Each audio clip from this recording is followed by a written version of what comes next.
Hello guys, and welcome back to my channel. Today I'm going to be showing you guys my take on the Blue Eyes Chaos Max deck profile. Let's go ahead and jump on into it. So of course, starting off, you of course have to run 3 copies of Blue Eyes Chaos Max. This monster is the boss monster of the deck. It is unable to be targeted or destroyed by opponent's card effects, and it also has the effect of, if it attacks the defense position monster, it inflicts double piercing damage. So if you attack into a monster that's zero defense, then that's just immediately game over. And then continuing on to Blue Eyes Chaos Dragon, this card says that opponent cannot target this card with card effects, and also cannot be destroyed by your opponent's card effects. If this card was ritual summoned using a Blue Eyes White Dragon, when it declares an attack, you can change the battle position of as many monsters your opponent controls as possible, and if you do, the attack and defense of those changed monsters become 0. Also, this turn, this card attacks a defense position monster, inflict piercing. So practically, if you can get one of this card and one of these, you attack with this, change all your monsters to defense position, and change their defense to 0, then just attack for game. Really simple, really good. Alright, and continuing on, we do run 1 copy of Incantation Chalice Slime. This card is actually really good, being able to reveal this card from your hand, then discard 1 card, and if you do, special summon 1 Incantation monster from your deck, which will allow you to get your search for your ritual spell or your ritual monsters, depending on which one you summon. Then it also has, however, if you do not summon a ritual monster, the turn you activate this effect, which you most likely will, you will have to pay 2,500 life points. Then there's also another effect that says you can send 1 incantation monster from your hand or face up on the field to the graveyard, then target 1 monster your opponent controls, destroy it. However, I will let you know that we only mainly use this to get the free special summon from just a simple discard with this card. So that's it for the ritual monsters for the deck. Only it's just 5. I don't think that's too. That's not a lot, but I mean it's about normal for the deck. Continuing on, I personally run 3 copies of Dictator of D. This card is practically able to, practically a Magician's Souls for Blue Eyes. However, the effect says that you can send 1 Blue Eyes White Dragon from hand or deck to the graveyard to special summon this card from your hand. Then, if it's on the field, you can discard 1 Blue Eyes White Dragon or 1 card that mentions it, and target 1 Blue Eyes monster in your graveyard to special summon it. So practically, this will allow you to be able to set up more Blue Eyes for extra damage, or to try to help break your opponent's board by beating over it. This card also has another really interesting effect, that while this card is on the field, while you control a Blue Eyes monster, you can choose the attack targets for your opponent's attacks. That is not a once per turn, so practically if you have this on field and Blue Eyes Chaos Max, if your opponent attacks, you just change their target to Blue Eyes Chaos Max, and they can't really. And for the most part, I don't think too many monsters can easily set up 4,000 or more attack. Continuing on, of course, we do have to run 3 copies of Blue Eyes. I'm missing my 3rd copy of this and my other 2 copies of this one, but I mean, I like both of these arts very much. I have to say that this is probably my favorite art for Blue Eyes.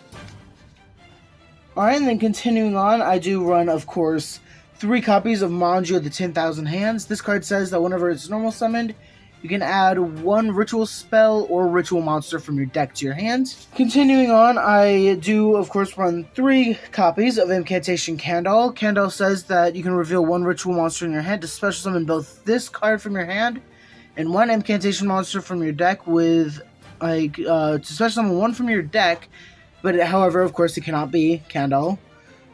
This card also says that if this card is special summoned from the deck, you can add 1 ritual spell from your deck to your hand. You can only use one effect of Incantation Candle once per turn, or only once that turn. So really good card. Of course, we also do run 2 copies of Talismandra to go with that. Talismandra's effect is pretty much the same thing as Candle. However, you reveal a ritual monster to special summon this, and then you can special summon any incantation from your deck, which would mainly just be your Candle. However, if there's any time we ever go into a grind game, we do run 1 Bookstone to be able to add back a ritual spell from the graveyard from being special summoned from the deck. And then we do run 1 Pinsy Plume to recover a Ritual Monster. Really good. Also, the main thing about these cards, all their defense are 0. So that means that if you can give this to your opponent, you just like win the game. If you get the Blue Eyes Chaos Max.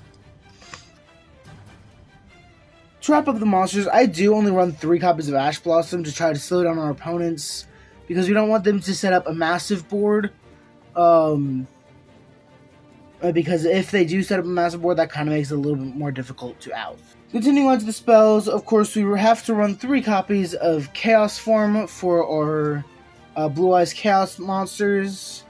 And we do run 1 copy of Advanced Ritual Art. This card says that pretty much if you were to ritual summon using a monster, ritual summon a ritual monster in your hand, you can use the materials from your deck as long as it is a normal monster the same level, which Blue Eyes Chaos Max is a level 8, and so is Blue Eyes. So this just practically says, activate this, send Blue Eyes from deck to grave to special summon a Chaos Max from your hand, which is amazing. Alright, and then of course, then I do run 1 copy of Incantation and Inception. This card says that ritual summon any ritual monster, but you must tribute incantation monsters from your hand or field whose levels are equal or exceed the level of the ritual monster you ritual summon. This card also says that if this card is in your graveyard, you can send 1 incantation card from your hand or face up on the field, to the graveyard, except Incantation Inception, to special summon 1 incantation monster from your deck, and then add this card from your graveyard to your hand. You can only use that effect once per turn though. So practically this is just an extender being able to get you a incantation monster directly from your deck. Continuing on, we do run 3 copies of Preparation of Rites. This card just says that add 1 level 7 or lower ritual monster from your deck to your hand, and then you can add 1 ritual spell from your graveyard to your hand.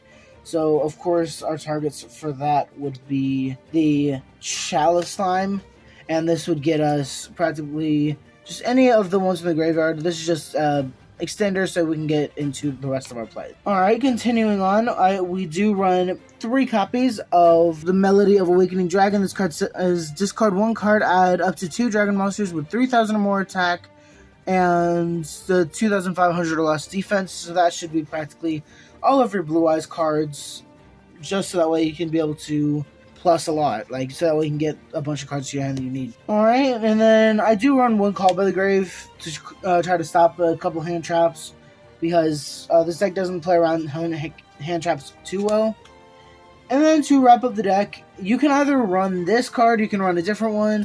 I run 3 copies of Creature Swap.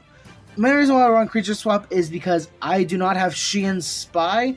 Xian Spy is the card that I would highly suggest if you want to play the deck to pick up, because Xian Spy just said take 1 monster and give the control of it to your opponent, and that'll give your opponent a level a 0 defense incantation that you can just attack into.